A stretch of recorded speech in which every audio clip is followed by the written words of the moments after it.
Hello everyone, आज हम समझेंगे आरटी के बारे में, यानी राइट टू एजुकेशन एक्ट के बारे में। एक ऐसा एक्ट जो कहता है कि चाहे बच्चा किसी भी जाति का है, किसी भी धर्म का है, किसी भी समाज का है, किसी भी सोसाइटी का है, कोई भी भाषा बोलता है, चाहे वो अमीर है चाहे वो गरीब है, हर एक बच्चे को फ्री और कंपलसरी एजुकेशन प्राप्त करने का अधिकार है। जैसे हर एक मनुष्य को जीवन जीने का अधिकार है, ऐसे ही हर बच्चे को शिक्षा प्राप्त करने का अधिकार है और इस अधिकार से उसे उसके पेरेंट्स भी वंचित नहीं कर सकते। आरटी एक्ट में किन किन चीजों पर बात हुई, हमारे संविधान में कौन सा संशोधन हुआ, कब कब संशोधन हुआ, कौन कौन सी बातें कही गई, ये सब हम आज की क्लास में समझेंगे। साथ साथ आपकी एग्जाम में आए हुए पीवाईक्यूज भी हम साथ साथ डिस्कस करते चलेंगे, यानी आपका फॉर्मेटिव असेसमेंट साथ साथ होता चलेगा। सबसे पहले आप समझिए, आरटीई 2009 हम लिखते क्यों हैं। आरटीई की फुल फॉर्म आपको याद रखनी है, पूछी जा सकती है। आरटी की फुल फॉर्म क्या होगी? Right to education act. Right to education act जो कब आया था? 2009 में आया था, इसलिए हम इसको आरटीई 2009 लिखते हैं। ये कोई एक सिंपल पेज नहीं था, ये पूरी एक पोथी थी जिसमें 7 चैप्टर थे। चैप्टर कितने थे? 7 चैप्टर थे। उसमें 38 सेक्शंस थे और उसमें एक अनुसूची थी, यानी वहां पर एक शेड्यूल था। आपको ये याद रखना है। कितने चैप्टर थे? 7 चैप्टर थे, 38 सेक्शन थे और एक शेड्यूल दिया हुआ था। ये क्या कहता है? ये कहता है कि 6 से 14 वर्ष के बच्चे को फ्री और कंपलसरी एजुकेशन प्राप्त करने का फंडामेंटल राइट है, मौलिक अधिकार है, जिससे उसे उसके पेरेंट्स, कोई भी गवर्नमेंट उससे उसका अधिकार नहीं छीन सकती। आरटी एक्ट है। आरटी एक्ट आया 2009 में। इसके आने से पहले भी फ्री एंड कंपलसरी एजुकेशन की बात थी, फ्री एंड कंपलसरी एजुकेशन दी जाती थी, लेकिन वो राज्य के नीति निर्देशक सिद्धांतों में थी, यानी वो सेंट्रल गवर्नमेंट में, वो संविधान में लिखा हुआ नहीं था। हर एक स्टेट की अपनी अपनी पॉलिसी थी जो बच्चों को फ्री और कंपलसरी एजुकेशन दी जा रही थी आर्टिकल 45 में। लेकिन क्या हुआ? हमारे संविधान में 86वां संशोधन हुआ। ये 86वां संशोधन हुआ कब था? 2002 में। 2002 में हमारे कॉन्स्टिट्यूशन में एक अमेंडमेंट हुआ, 86th अमेंडमेंट। इसमें क्या किया? इसमें जो एजुकेशन है इसको फंडामेंटल राइट बना दिया गया, यानी ये आपका मौलिक अधिकार बना दिया गया। इसको आपका मौलिक अधिकार बना दिया गया। हर एक बच्चे का अधिकार है कि वो फ्री और कंपलसरी एजुकेशन लेगा। अमेंडमेंट याद रखना, कौन सा अमेंडमेंट हुआ है? 86वां अमेंडमेंट हुआ है। और हुआ कब था? ये आपका 2002 में हुआ था। ये अमेंडमेंट हुआ तो क्या ऐड हुआ? 21A article. 21A आर्टिकल यहां पर ऐड हुआ था। कौन सा आर्टिकल ऐड हुआ था? 21A। ये भी याद रखना है। कौन सा संशोधन? 86वां। क्या ऐड हुआ? 21 आर्टिकल। कब? 2002 में। ये चीजें क्लियर हुई। 2002 में अमेंडमेंट हुआ, 2009 में आरटीई एक्ट आया, लेकिन 1 अप्रैल 2010 में सारे देश भर में लागू हो गया। 2002 में अमेंडमेंट, 2009 में आया और 2010 में सारे देश में लागू हो गया, एक्सेप्ट जम्मू एंड कश्मीर। जम्मू और कश्मीर में नहीं लागू हुआ था। क्यों नहीं हुआ था अभी हम समझेंगे। उससे पहले समझिए, जो 21A आर्टिकल आया, ये क्या कहता है? ये कहता है कि जो भी बच्चा 6 से 14 वर्ष का है, हर एक बच्चे को फ्री और कंपलसरी एजुकेशन, फ्री और अनिवार्य यानी कंपलसरी एजुकेशन प्राप्त करने का अधिकार है। फ्री का मतलब आप बच्चे को एक पैसा नहीं ले सकते, ना तो आप ट्यूशन फीस के नाम पे, ना आप एग्जाम फीस के नाम पे, किसी भी एक्सपेंस के नाम पर आप बच्चे से एक भी पैसा नहीं ले सकते। टोटली फ्री है बच्चे की एजुकेशन। और कब तक? अनिवार्य का मतलब क्या है? अनिवार्य का मतलब है कि ये बच्चे का फंडामेंटल राइट है। ये फंडामेंटल राइट उससे कोई भी नहीं छीन सकता, चाहे उसके पेरेंट्स हो, चाहे स्टेट गवर्नमेंट हो, चाहे सेंट्रल गवर्नमेंट हो। जब ये अनिवार्य शब्द जोड़ा गया तो एक्चुअल में पेरेंट्स पर दबाव डालने की बात नहीं थी। जो कॉन्स्टिट्यूशन में अमेंडमेंट हुआ तब ये देखा गया कि कहीं स्टेट गवर्नमेंट और सेंट्रल गवर्नमेंट बच्चे के अधिकारों का उल्लंघन ना करे, यानी जो अधिकार उसे दिए जा रहे हैं उनको पूरी तरह वो फिलफिल करेगी या नहीं करेगी। इसीलिए ये अनिवार्य जो शब्द जोड़ा गया था, ये किसके लिए जोड़ा गया था? गवर्नमेंट के लिए जोड़ा गया था। और ये गवर्नमेंट दोनों थी, कौन कौन सी? आपकी स्टेट गवर्नमेंट भी थी और आपकी सेंट्रल गवर्नमेंट भी थी। दोनों गवर्नमेंट के लिए था। जितने भी स्कूल हैं, जितने भी स्कूलों के खर्चे हैं, गवर्नमेंट स्कूल हैं, इन दोनों, ये दोनों ही फंडिंग करती हैं। ये दोनों फंडिंग कैसे करती हैं? 60% तो सेंटर देती है और 40% स्टेट गवर्नमेंट देती है। चाहे स्कूल बनाने हो गए, चाहे टीचर्स की सैलरी हो गई, चाहे कोई नई चीजें आ रही हैं, लैब का बनाना हो गया, ये दोनों एक्सपेंस सेंट्रल गवर्नमेंट और स्टेट गवर्नमेंट दोनों संभालती है। तो समझ में आया कितने किसकी बात हुई है? 6 से 14 वर्ष के बच्चों की बात हुई है और ये मौलिक अधिकार बना दिया गया, फंडामेंटल राइट बना दिया गया फ्री और कंपलसरी एजुकेशन प्राप्त करने का। अब देखो, अभी हम बात करें 6 से 14 वर्ष के बच्चे। ये बच्चे हैं सामान्य बच्चे, जो बच्चे सामान्य हैं। सामान्य बच्चों के लिए जो एज ग्रुप रखा गया वो 6 से 14 वर्ष का रखा गया। लेकिन जो स्पेशली एबल्ड बच्चे हैं, स्पेशली एबल्ड बच्चे जिनको हियरिंग इंपेयरमेंट है, जिनको स्पीच इंपेयरमेंट है, जिनको विजुअल इंपेयरमेंट है, जिनको हाथ काम नहीं करता, जिनका पैर काम नहीं करता, कोई भी डिफिकल्टी बच्चे में है, वो सभी बच्चे स्पेशल बच्चे होते हैं। स्पेशल बच्चे यानी या तो वो क्षमताओं में बच्चों से स्पेशल बच्चे, या तो वो सामान्य बच्चों से क्षमताओं में अधिक हो या फिर वो सामान्य बच्चों से क्षमताओं में कम हो, वो सभी बच्चे सामान्य बच्चे होते हैं। तो ये जो स्पेशल बच्चे हैं, जो स्पेशल बच्चे हैं, इनका जो एज ग्रुप रखा गया वो 6 से 18 वर्ष रखा गया। ये याद रखना, क्वेश्चन पूछा जाता है, हम कंफ्यूज हो जाते हैं। आजकल आपसे सामान्य बच्चों का नहीं पूछता है, आपसे इन स्पेशल बच्चों का पूछता है, क्योंकि हमने तो रट रखा है 6 से 14, 6 से 14। वो सामान्य बच्चों के लिए है, 6 से 18 किसके लिए? स्पेशली एबल्ड बच्चों के लिए है। ये लागू हो गया था सारे देश भर में कब? 1 अप्रैल 2010 में। अगर जो चीजें मैंने अभी आपको बताई हैं वो आपको पता चली, आपको समझ में आई, तो आप मुझे कमेंट करके बताओ कि अमेंडमेंट कब हुआ था, आया कब था और लागू कब हुआ था। तीनों डेट आप मुझे बताओ। अब देखिए, मैंने आपको पहले भी बताया था कि आरटी एक्ट 2009 1 अप्रैल 2010 में पूरे देश में लागू हो गया था। पूरे देश में लागू हो गया था, लेकिन सिर्फ कहां छोड़कर? जे एंड के को छोड़कर। यहां पर ये लागू नहीं हुआ था। क्यों? क्योंकि यहां पर 370 धारा काम करती थी। 370 धारा क्या कहती है? कि उस स्टेट के पास अपने अधिकार हैं, वो अपने डिसीजन खुद लेंगे। सेंटर में कॉन्स्टिट्यूशन में जो डिसीजन लिए जा रहे हैं वो उनको नहीं मानते थे। उनकी आम जनता किन चीजों को लेकर मानना चाहती है, स्टेट गवर्नमेंट किन चीजों को लेकर अपनी सहमति देती है, वही चीजें वहां पर होंगी। लेकिन क्या हुआ? इंपॉर्टेंट चीज तो ये है, 2019 में ये धारा 370 हटा दी गई। जब ये धारा 370 हटा दी गई तो अब आरटीई एक्ट है वो जम्मू एंड कश्मीर और लद्दाख वाले एरिया में भी हर जगह अप्लाई होता है। तो 2019 के बाद आरटीई एक्ट है वो सारे देश में अप्लाई होता है। 2019 से पहले कहां नहीं होता था? जम्मू एंड कश्मीर में नहीं होता था, लेकिन अब वहां भी होता है। अब पूरे देश में लागू होता है। यहां पर चेंज हुए हैं जम्मू एंड कश्मीर में, सेक्शन 95 में 5th शेड्यूल टेबल 1। ये याद रखने की जरूरत नहीं है, बस याद ये रखो कि 2019 में फिर से चेंज किया गया, जम्मू एंड कश्मीर में भी आरटी एक्ट है वो लागू हो गया है। अब देखो सवाल, सवाल क्या है आपका?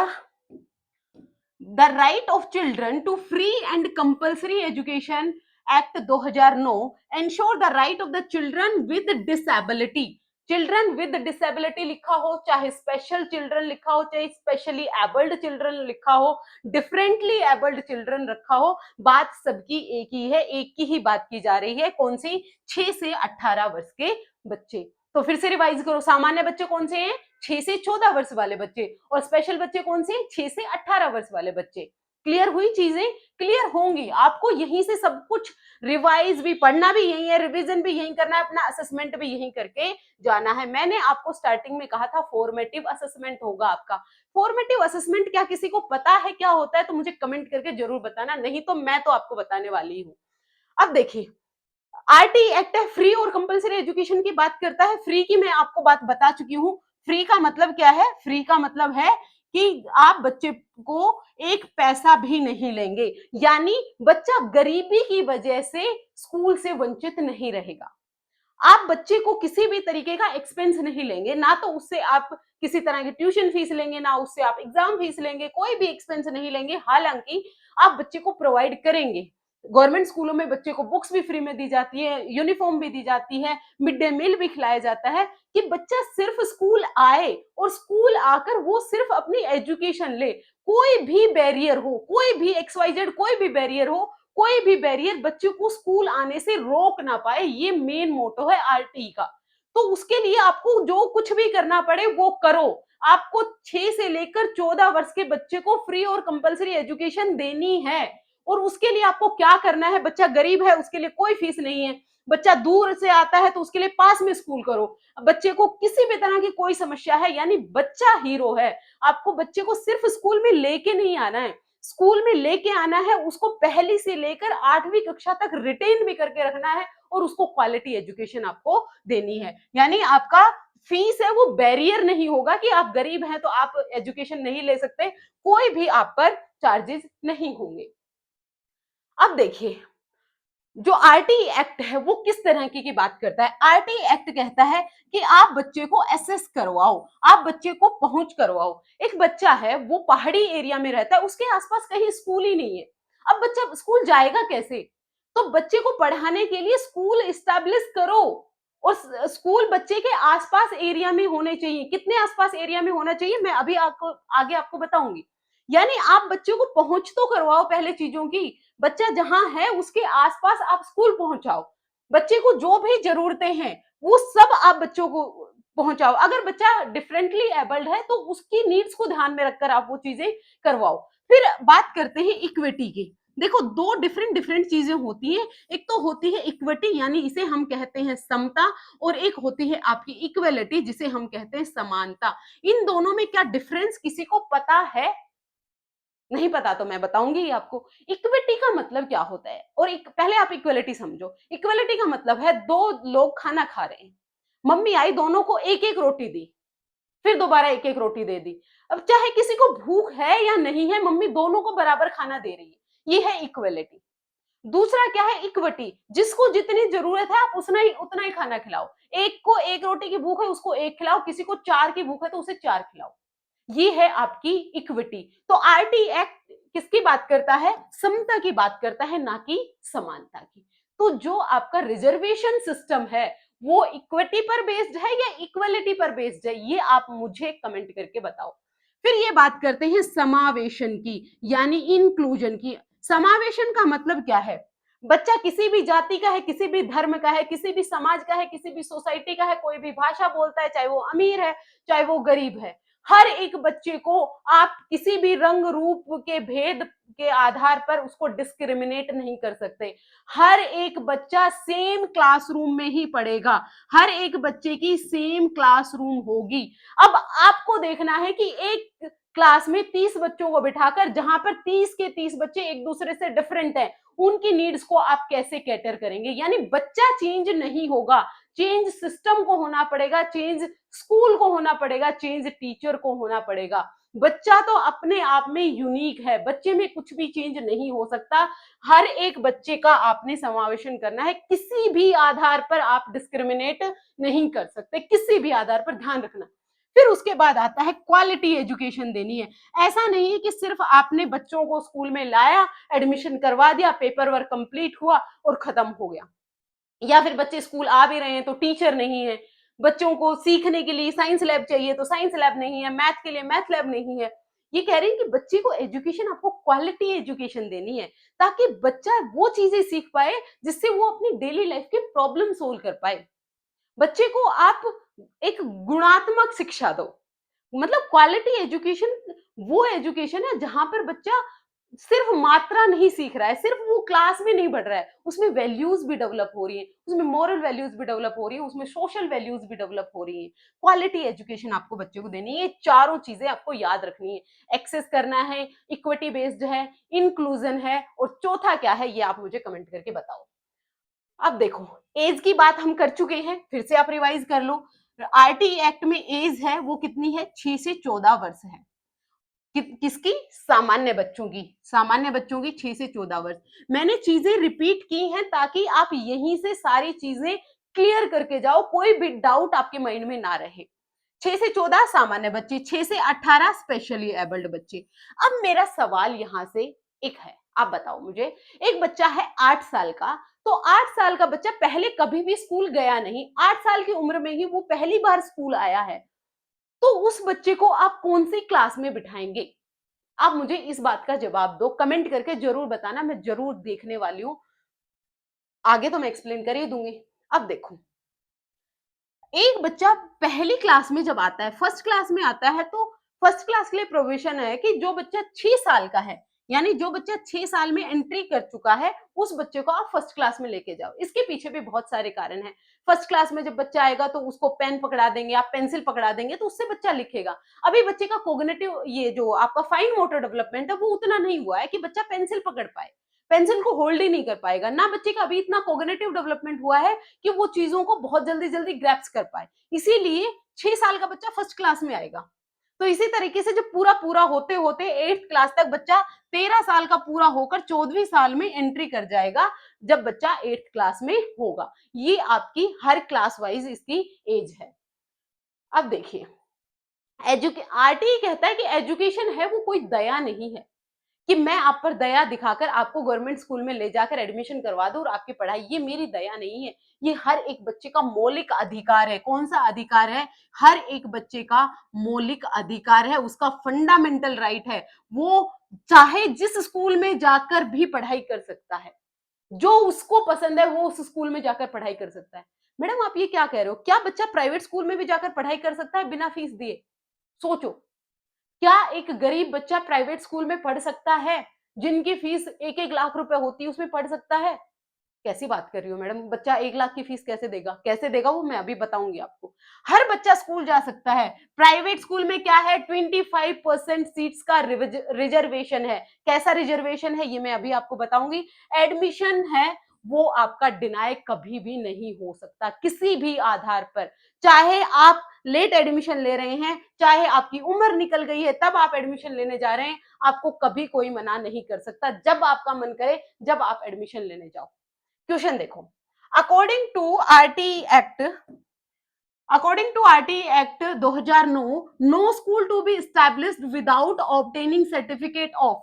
कोई भी स्कूल का एस्टेब्लिशमेंट ऐसे ही नहीं हो जाता, उसको क्या चाहिए होती है? मान्यता चाहिए होती है, उसको रिकॉग्नाइजेशन चाहिए होती है। आप देखते होंगे ना स्कूल की बसों पे भी लिखा होता है उसके द्वारा मान्यता प्राप्त, उसके द्वारा मान्यता प्राप्त। तो कोई भी स्कूल के लिए आपको मान्यता प्राप्त करनी होगी। अगर आप ऐसा नहीं करते हैं तो ये दंडनीय अपराध है, आपको जुर्माना भी लगेगा, आपको जेल भी हो सकती है।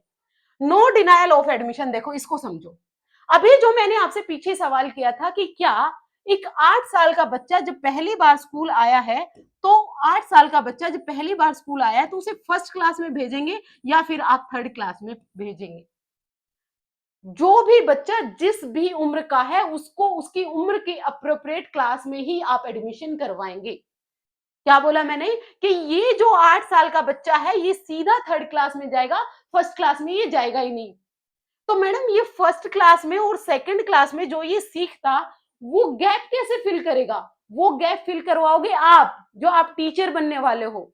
ये आपकी जिम्मेदारी है, ये एजुकेशन सिस्टम की जिम्मेदारी है कि बच्चे में ये जो 2 साल का गैप रह गया, इसको आप फुलफिल करवाएं। आप स्पेशल ट्रेनिंग दें, आप कुछ करें, आप एक्स्ट्रा करिकुलम ऐड करें, कुछ करें, ये आपकी जिम्मेदारी है।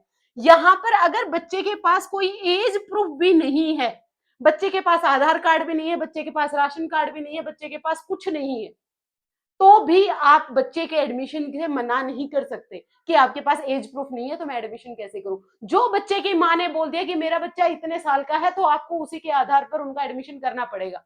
यानी आप बच नहीं सकते हो कि चाहे आप ये नहीं कह सकते कि फीस नहीं देगा तो मैं एडमिशन नहीं करूंगा। आप ये नहीं कह सकते कि यहाँ पर एज का प्रूफ नहीं है तो मैं एडमिशन नहीं दूंगा। आप ये नहीं कह सकते कि आप लेट एडमिशन करने आए हैं तो आपको मैं एडमिशन नहीं करूंगा। लेट एडमिशन भी अलाउ होते हैं। अगर आपका सेशन मार्च में शुरू हो जाता है और आप जाते हैं दिसंबर में, तो दिसंबर में भी आपका एडमिशन होगा और पर्टिकुलर उसी क्लास में करना होगा। ये सिस्टम की मजबूरी है, सिस्टम की जिम्मेदारी है। जो जिम्मेदारी किसने दी है?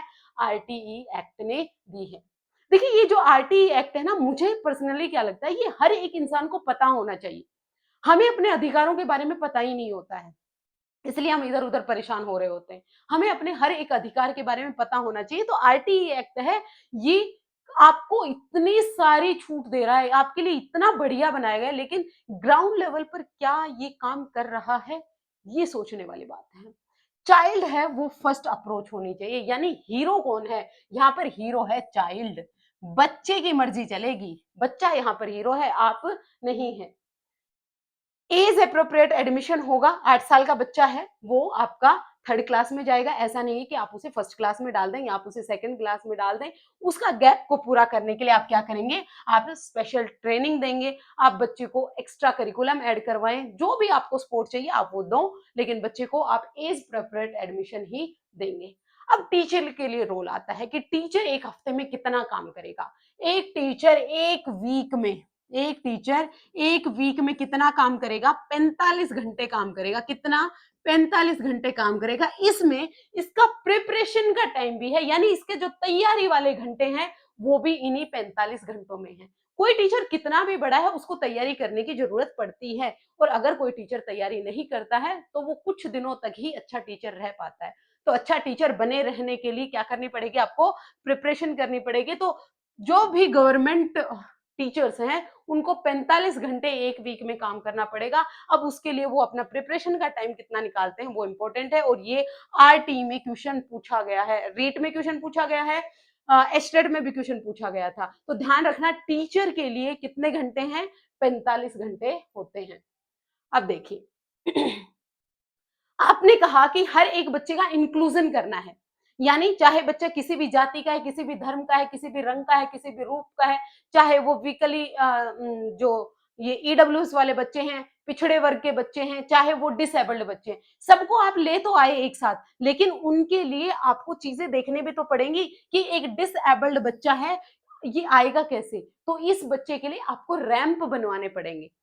बच्चे का जो क्लासरूम है वो आप फर्स्ट फ्लोर के बजाय ग्राउंड फ्लोर पे रखें, ताकि बच्चे को आसानी रहे। बच्चा क्लासरूम में बैठ रहा है तो इसकी व्हीलचेयर के साथ बैठने का अरेंजमेंट प्रॉपर होना चाहिए। ऐसा नहीं कि बहुत ज्यादा कंजेस्टेड हो और बच्चे को चोट लगने का ही डर हो। तो क्या करना है, डिसएडवांटेज ग्रुप को भी इसमें शामिल किया गया है, ये फ्री और कंपलसरी एजुकेशन लेंगे। आपको किसी भी तरह का बैरियर तो रखना ही नहीं है, चाहे कोई भी हो, और किसी भी आधार पर आपको डिस्क्रिमिनेशन भी नहीं करना है। आप बच्चों को ये कह के नहीं निकाल सकते कि तुम पढ़ने लायक नहीं हो, या तुम डम्ब हो, तुम्हें कुछ आता ही नहीं है, तुम तो पढ़ाई छोड़ ही दो, तुम देख नहीं सकते तुम क्या ही पढ़ोगे, तुम सुन नहीं सकते तुम क्या ही पढ़ोगे, तुम चल नहीं सकते तुम क्या ही स्पोर्ट्स खेलोगे। आप इस आधार पर किसी भी तरीके से आप बच्चे का डिस्क्रिमिनेशन कर ही नहीं सकते। और अगर ज्यादा ही दिक्कत है तो आजकल तो ऑनलाइन टीचिंग चल रही है, आप बच्चे को घर पर ही बहुत सारी चीजें अवेलेबल कराओ, आप उसको ऑनलाइन टीचिंग करवाएं, लेकिन बच्चे को किसी भी आधार पर आप नकार नहीं सकते। हर एक बच्चा यूनिक है। अब देखो सवाल, बच्चों को निशुल्क और अनिवार्य शिक्षा का अधिकार किस अधिनियम के अंतर्गत आता है? इसका आंसर मैं आपको नहीं बताऊंगी, इसका आंसर आप मुझे खुद बताओगे। 2009 है, 2012 है, 2005 है, या 2010 है? इसमें मैं एक और ऐड कर देती हूँ, 2002। बताना कौन सा सही है, मुझे कमेंट करके बताना, इसका आंसर आप खुद बताओगे।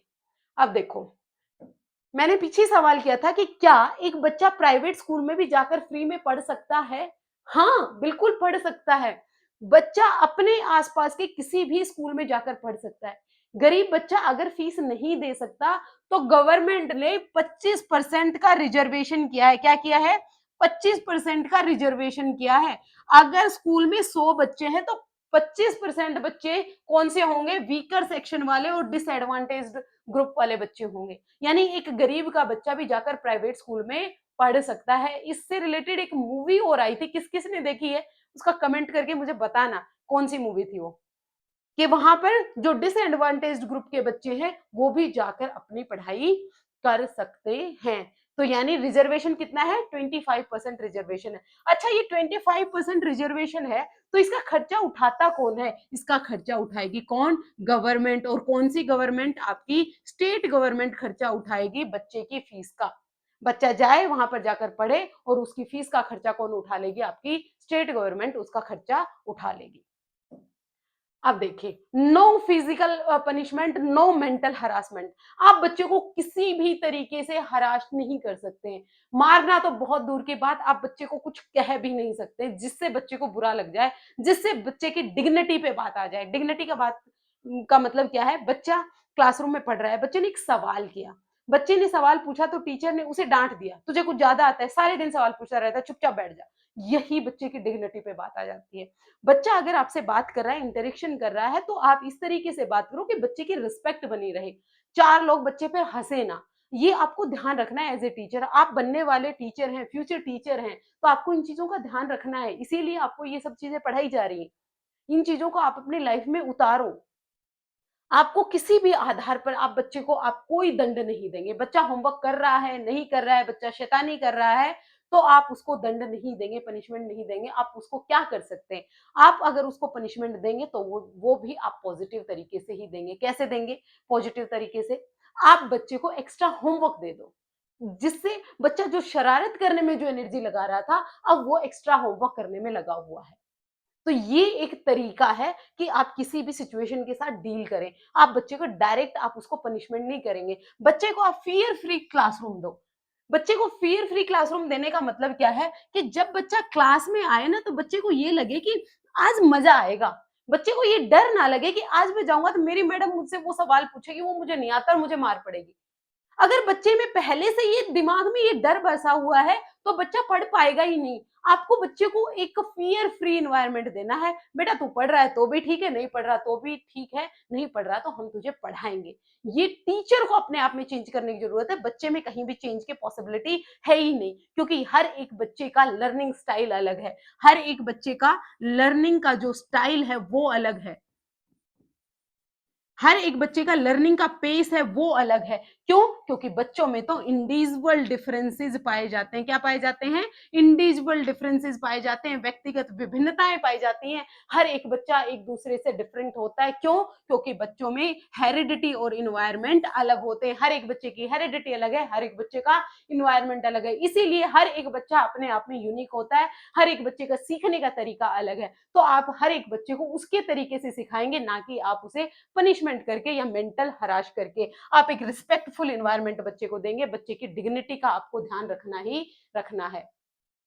ये बात हम कर चुके हैं, ये रिपीट हो गया है। अब देखिए, no holding back, no exclusion. देखो, जब आरटी एक्ट आया था, कब आया था आरटी एक्ट? 2009 में आया था और लागू कब हो गया था? 1 अप्रैल 2010 में ये लागू हो गया था। क्या कोई ऐसा बच्चा है जिसको ये दोनों डेट अब तक याद नहीं हुई है? कौन सा अमेंडमेंट हुआ था? मुझे बताना जरा कमेंट करके। कौन सा आर्टिकल जोड़ा गया था? ये भी बताना जरा मुझे कमेंट करके। अच्छा, ये जो आरटी एक्ट आया था, तो इसमें कहा गया था कि आप फर्स्ट क्लास से लेकर 8th क्लास की किसी भी क्लास में बच्चे को फेल नहीं करेंगे, हर एक बच्चे को आप पास करेंगे। बच्चे को फेल आप कर ही नहीं सकते। तो यहाँ पर दिक्कत क्या आई? यहाँ पर दिक्कत आई कि बच्चे में वो न ये डर रहा ही नहीं कि वो नहीं पढ़ूँगा तो मैं फेल हो जाऊँगा। तो यहाँ पर एजुकेशन की क्वालिटी गिरने लगी। तो यहाँ पर फिर से एक चेंज किया और वही 2019 में चेंज किया कि 5th क्लास में और 8th क्लास में आप बच्चों को रिटेन कर सकते हैं, रोक के रख सकते हैं। लेकिन इम्पोर्टेंट चीज़ क्या है कि आप पूरा साल बच्चे का खराब नहीं करेंगे। आप बच्चे का 2 मंथ के बाद, 2 महीने के बाद दोबारा से आप उसका एग्जाम करवाएंगे, री एग्जाम विद इन 2 मंथ। 2 री एग्जाम दोबारा करवाओ 2 महीने में और बच्चे को नेक्स्ट क्लास में प्रमोट करो। मतलब आपको रिटेन कर लेना है, कुछ टाइम के लिए कर लेना है, लेकिन आप उसकी तैयारी अच्छी कराओ, आप उसको अच्छे से सिखाओ ताकि बच्चा री एग्जाम में क्वालिफाई कर पाए और फिर उसको जाए। अच्छा, 2019 में एक और चेंज आया था जो हमने पीछे बात की थी। कौन सा चेंज था? जरा मुझे बताना आप, कौन सा चेंज था? अब देखो, आजकल का ट्रेंड क्या चल रहा है कि English language, English English English English. किसी भी प्राइवेट स्कूल में जाओ, यहाँ पर इंग्लिश में बात किया करो। इंग्लिश, अगर किसी ने इंग्लिश में बात नहीं की, किसी ने अपनी लोकल लैंग्वेज यूज कर ली, तो क्या होता है? फाइन लगा दिया जाता है बच्चे पर। एक जो मॉनिटर होता है वो बता के आता है, मैम आज इसने ना लोकल लैंग्वेज यूज करी। और हमारा आरटी क्या कहता है? भाई लोकल लैंग्वेज यूज करो तुम, बच्चे को सिखाओ उसी की मदर टंग में, बच्चे की जो मातृभाषा है उसी में बच्चे को सिखाओ। क्योंकि बच्चा जब जन्म लेता है तो सबसे पहले वो क्या सीखता है? वो अपनी मदर टंग ही सीखता है। जो भी बोली उसके घर में बोली जाती है, वो वही सीखता है। अगर हिंदी बोली जाती है वो हिंदी सीखेगा, इंग्लिश बोली जाएगी इंग्लिश सीखेगा, हरियाणवी बोली जाएगी, राजस्थानी बोली जाएगी, पंजाबी बोली जाएगी, कोई भी भाषा बोली जाएगी, बच्चा वही तो सीखेगा। दूसरी भाषा बच्चा कैसे सीख लेगा? और बच्चे ने जो भाषा सीखी उसी में तो वो अपनी अभिव्यक्ति कर पाता है, उसी में तो वो अपने विचार दूसरों के सामने रख पाता है। अगर बच्चे ने कहा, बच्चा कुछ सोच रहा है और बच्चे को कहा जाए कि नहीं तुम ना अपनी अभिव्यक्ति इंग्लिश में दो, तो बच्चा तो वो ट्रांसलेशन में ही रह जाता है, इसलिए वो सवाल भी नहीं पूछता। हमारे साथ भी कई बार ऐसा होता है, जिनकी इंग्लिश बहुत ज्यादा अच्छी नहीं होती, वो अगर इंग्लिश में बात करनी पड़ जाए तो दिमाग ही खाली हो जाता है। क्यों इतना प्रेशर डालना है बच्चे, बच्चे को जो भाषा आती है, इंग्लिश भी तो एक भाषा ही है, बच्चे को जो भाषा आती है आप उसी में उसे सिखाओ। और इन्होंने कहा कि फर्स्ट से फिफ्थ क्लास तक तो आपको मदर टंग का यूज करना ही है, आपको मातृभाषा में ही पढ़ाना है, और अगर आपको जरूरत पड़े तो आप एट्थ क्लास तक भी आप मदर टंग का यूज कर सकते हो। यानी जो आपकी मातृभाषा है वो कोई बुरी भाषा नहीं है, उसी का आप यूज करो। इंपॉर्टेंट क्या है कि बच्चा सीखे, चाहे बच्चा किसी भी लैंग्वेज में सीख रहा है, सीखना इंपॉर्टेंट है, लैंग्वेज इंपॉर्टेंट नहीं है। और इन्होंने कहा कि ये जब मल्टी लैंग्वेलिज्म है, जहां पर बच्चा क्या कर रहा है, डिफरेंट डिफरेंट लैंग्वेज सीख रहा है। एक बच्चा पंजाबी बोल रहा है, एक हिंदी बोल रहा है, एक इंग्लिश बोल रहा है, या और भाषाएं बोलने वाले, ये बच्चे आपस में क्या भाषा का आदान प्रदान नहीं कर रहे, एक दूसरे की भाषा का शब्द नहीं सीख रहे। तो बच्चे जितनी ज्यादा इंटरेक्शन करेंगे एक दूसरे से, ये एक दूसरे के लैंग्वेज भी तो सीख रहे होते हैं।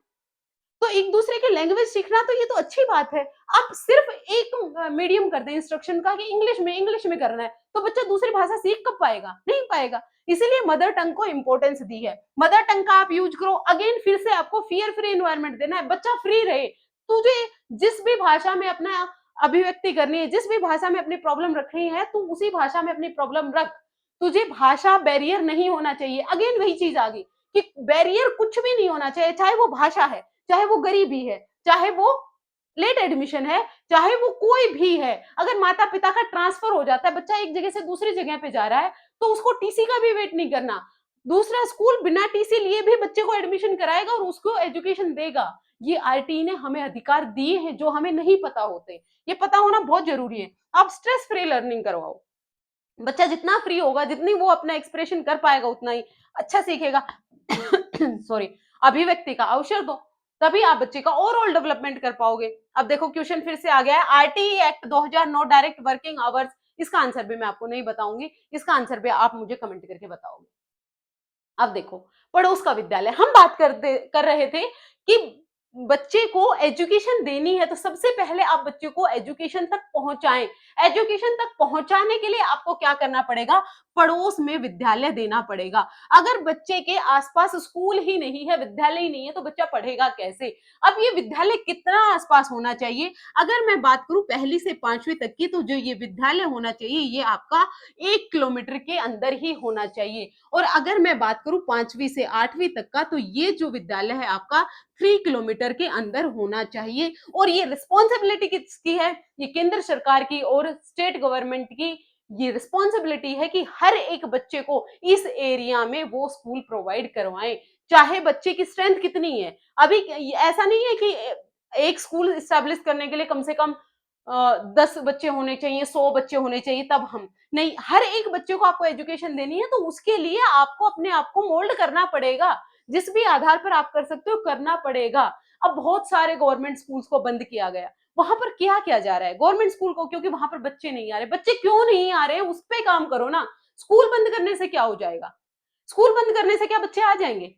नहीं आएंगे। बच्चे स्कूल में क्यों नहीं आ रहे, बच्चे प्राइवेट स्कूल जा क्यों रहे हैं? आप उस चीज पर काम करो ना, इंपॉर्टेंट तो वो है। तो आपको क्या करना है, पहले से पांचवी तक के फर्स्ट 1 किलोमीटर तक होना चाहिए बच्चे के, अपने आसपास का स्कूल होना चाहिए, आसान नामांकन होना चाहिए, दूरी की कोई बाधा। अगेन फिर से कि कोई भी बैरियर ना आने पाए। कौन कौन से बैरियर हम पढ़ चुके हैं, जरा मुझे कमेंट करके बताते रहो साथ साथ, ताकि आपका रिवीजन होता रहे।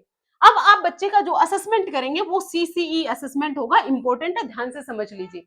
सीसीई की फुल फॉर्म किस किस को पता है? नहीं पता, कोई बात नहीं, सीख लेंगे। कॉन्टिन्यूअस कॉन्टिन्यूअस कॉन्टिन्यूअस गलत हो गया है, sorry. Continuous and comprehensive and comprehensive evaluation evaluation, continuous and comprehensive evaluation CCE की फुल फॉर्म में पूछी जा सकती है। इस चैप्टर में नहीं तो दूसरे में पूछी जा सकती है, याद रखना। सीसीई क्या कहता है? कॉन्टिन्यूअस का मतलब क्या है? जो आपका असेसमेंट है वो लगातार चलना चाहिए, निरंतर चलना चाहिए। क्लास की शुरुआत में मैंने कहा था आपका साथ साथ फॉर्मेटिव असेसमेंट होता रहेगा। ये फॉर्मेटिव असेसमेंट क्या है? जब बच्चा पढ़ रहा है, पढ़ने के दौरान बच्चे को फीडबैक मिल रही है, बच्चे को प्रश्न पोषण मिल रहा है, बच्चे की कहाँ गलतियां हैं, बच्चे की कहाँ डाउट है, वो साथ साथ सोल्व हो रही है। बच्चे की लर्निंग प्रोसेस को ट्रैक किया जा रहा है कि बच्चा सीख कैसे रहा है। सीखने के साथ साथ जब असेसमेंट हो रहा होता है तो उसे हम फॉर्मेटिव असेसमेंट कहते हैं। और यही कॉन्टिन्यूअस असेसमेंट है कि आप, ऐसा नहीं कि साल के आखिर में जाकर आप बच्चे का असेसमेंट करेंगे और फिर आप पास और फेल आप डिक्लेयर कर देंगे। ऐसा नहीं करना है, हर दिन बच्चे का असेसमेंट करना है। जरूरी नहीं है कि आप बच्चे का फॉर्मल असेसमेंट करें। असेसमेंट दो तरीके का होता है, कौन सा? फॉर्मल भी होता है और आपका इनफॉर्मल असेसमेंट भी होता है। फॉर्मल असेसमेंट क्या होता है? जहां पर आप पेपर पेन पर असेसमेंट कर रहे होते हैं, जहां पर आप मार्क्स दे रहे होते हैं। इनफॉर्मल बच्चे के बिहेवियर को टीचर ऑब्जर्व कर रहा होता है कि बच्चा किस तरीके से बिहेव कर रहा है, किस तरीके से बातचीत कर रहा है, मोरलिटी दिखा रहा है नहीं दिखा रहा, सोशल वैल्यूज दिखा रहा है नहीं दिखा रहा। ये हर दिन बच्चे का असेसमेंट होता रहता है। तो ये लगातार होता रहेगा। कॉम्प्रिहेंसिव का मतलब क्या है? आपको सिर्फ एकेडमिक्स का ही इवेल्युएशन नहीं करना, सिर्फ आपको मार्क्स ही नहीं देना। जो अदर को करिकुलर एक्टिविटी है, जैसे आपका स्पोर्ट्स हो गया, जैसे आपका ड्राइंग हो गई, जैसे आपकी पेंटिंग हो गई, जैसे आपकी साइंस एग्जीबिशन हो गई, जो अदर को करिकुलर एक्टिविटीज स्कूल में होती हैं, उनका असेसमेंट भी बच्चे का होता रहना चाहिए। सिर्फ एकेडमिक के बेस पर आप बच्चे को फेल और पास घोषित नहीं कर देंगे। ठीक है? फीडबैक और सपोर्ट आप देते रहेंगे, लर्निंग को आप इंप्रूव करते रहेंगे। अगर साथ साथ आपको, अभी जैसे आपको डाउट आ रहे हैं, डाउट के साथ साथ आपके डाउट्स अगर क्लियर होते रहे तो वहां पर लर्निंग एनहेंस होती है, लर्निंग बढ़ती है। और अगर एक बार डाउट आ गए तो हम उसी डाउट पर अटक जाते हैं, उससे आगे हम बढ़ ही नहीं पाते। मेरा तो ये डाउट आ गया, फिर दिमाग में हमारे वही घूमता रहता है। और अगर वो डाउट उसी टाइम सोल्व हो जाए तो लर्निंग बेहतर हो जाएगी। तो आपको बच्चे का evaluation continuous and comprehensive evaluation करना है। अब देखिए, करिकुलम यानी जो पाठ्यचर्या है, दो टर्म आती हैं। एक तो आता है आपका पाठ्यक्रम यानी आपका सिलेबस, और दूसरी आती है आपकी क्या? पाठ्यचर्या यानी आपका करिकुलम। पाठ्यक्रम क्या होता है? जो आपका सिलेबस गया होता है कि आप मैथ में ये टॉपिक आपने पढ़ने हैं, हिंदी में आपको ये टॉपिक पढ़ने हैं, ये आपका सिलेबस है। लेकिन जो आपका करिकुलम, जो आपकी पाठ्यचर्या है, स्कूल में जब से आपने एंट्री की तब से लेकर स्कूल के बाहर आने तक, छुट्टी होने तक, जितने भी एक्टिविटी आपने की वो सारी आपके करिकुलम का हिस्सा है। चाहे आपने पढ़ा, चाहे आपने खेला, चाहे आप कैंटीन में गए, चाहे आपने लंच ब्रेक किया, जो भी चीजें आपने की वो सब आपके करिकुलम का हिस्सा है। तो क्या प्रेयर आपके करिकुलम का हिस्सा है? ये आप मुझे बताना। क्या बच्चा जो मोरल वैल्यूज सीख रहा है ये कहीं करिकुलम में लिखा हुआ है?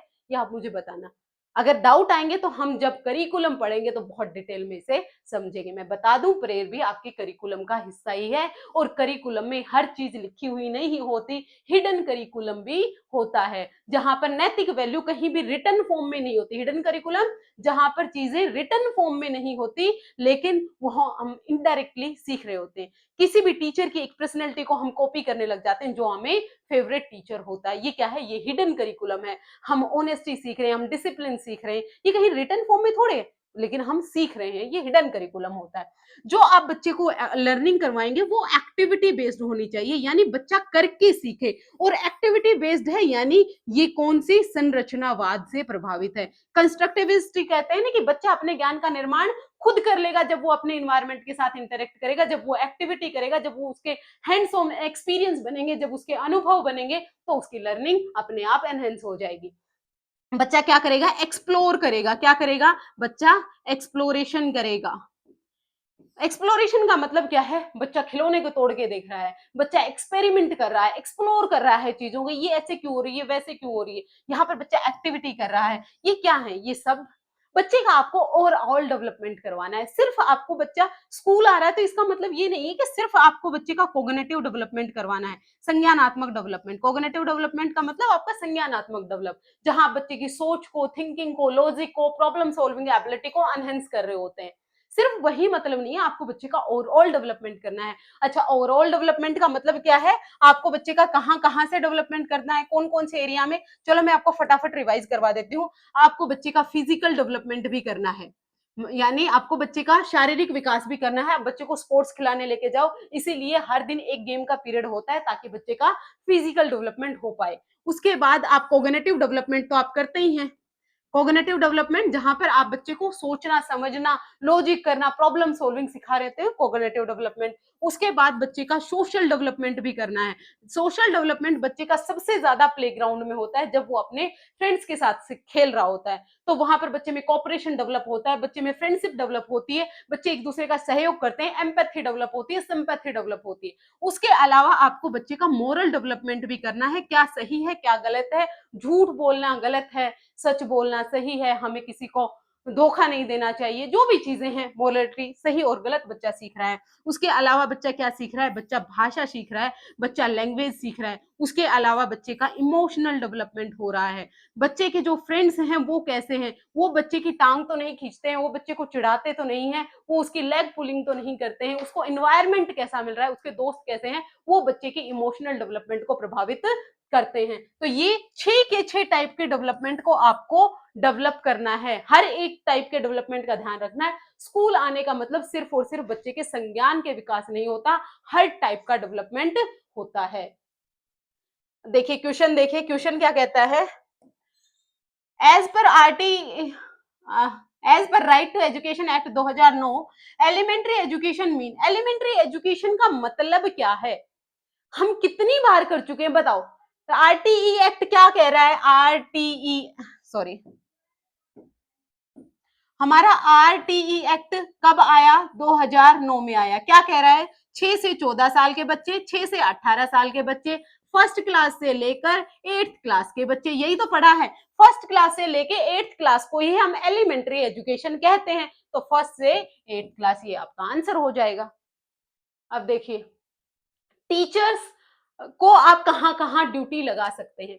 टीचर का मेन रोल क्या है, टीचर का मेन रोल है बच्चे के आपको ओवरऑल डेवलपमेंट में मदद करनी है। आप एज ए फैसिलिटेटर है, एज ए सुविधादाता है, जहां पर भी बच्चे को कहीं भी प्रॉब्लम है आप हमेशा अवेलेबल हैं बच्चे के लिए, बच्चे के डेवलपमेंट के लिए आपकी भूमिका बहुत बड़ी होती है। तो टीचर का ध्यान इधर उधर डिस्ट्रैक्ट ना हो, इसलिए सिर्फ 3 जगह टीचर की ड्यूटी लगाई जाती है। कौन कौन सी 3 जगह, जनगणना जो आजकल चल रही है, जनगणना में टीचर की ड्यूटी लगाई जाती है, सेंसस में लगाई जाती है। उसके अलावा अगर कोई आपदा आ गई, आपदा राहत कार्य में लगाया जा सकता है, कहीं पर बाढ़ आ गई है ना, कहीं पर बाढ़ आ गई या फिर कहीं पर भूकंप आ गया, ऐसी आपदा आ गई जहां पर आपको मैन पावर की जरूरत है, तो वहां पर टीचर्स की ड्यूटी लगाई जा सकती है। उसके अलावा आपकी ड्यूटी कहाँ लगाई जाती है, इलेक्शन में आपकी ड्यूटी लगाई जाती है, चुनाव में आपकी ड्यूटी लगाई जाती है। इसके अलावा टीचर की ड्यूटी कहीं भी नहीं लगाई जाती। ये क्वेश्चन पूछा गया है कि टीचर की ड्यूटी कहाँ कहाँ लगाई जा सकती है, कहाँ कहाँ, 3 जगह। 3 जगह कौन कौन सी, एक तो आपकी जनगणना जो आजकल आपकी चल रही है, इलेक्शन में आपने देखा होगा टीचर्स को, और उसके अलावा आपदा राहत कार्य में टीचर्स कम दिखाई देते हैं क्योंकि पहले से ही फोर्सेस बहुत ज्यादा होती है, तो टीचर का इतना रोल वहां पर होता नहीं है। जैसे कोविड आया था तो टीचर की ड्यूटी लगाई गई थी, तो वो क्या था, आपदा राहत कार्य में टीचर की ड्यूटी लगाई जा सकती है। ये कुछ पार्ट किया है हमने आरटी का, अभी आरटी में बहुत कुछ बाकी है। आरटीई है, हमने पढ़ा था ना, 7 चैप्टर हैं, 38 उसमें सेक्शन है और एक शेड्यूल है, तो वो बहुत बड़ी चीज है। लेकिन जो मेन पॉइंट आपके एग्जाम पॉइंट ऑफ व्यू से, जहां से आपके एग्जाम में क्वेश्चन बनते हैं, वो मैंने आपको करवाए हैं। होपफुली मैं आपके डाउट्स क्लियर कर पाई होंगी। अगर आपको कहीं भी कोई भी डाउट आता है तो आप मुझे कमेंट करके जरूर बताइएगा, और आपको कौन सा टॉपिक डिफिकल्ट लगता है, जो आप बहुत इजी तरीके से समझना चाहते हैं, वो आप मुझे कमेंट करके बताना। मैं आपका पक्का से वो टॉपिक के सारे डाउट क्लियर करूंगी। आज के लिए इतना ही, मिलते हैं फिर से। Thank you very much.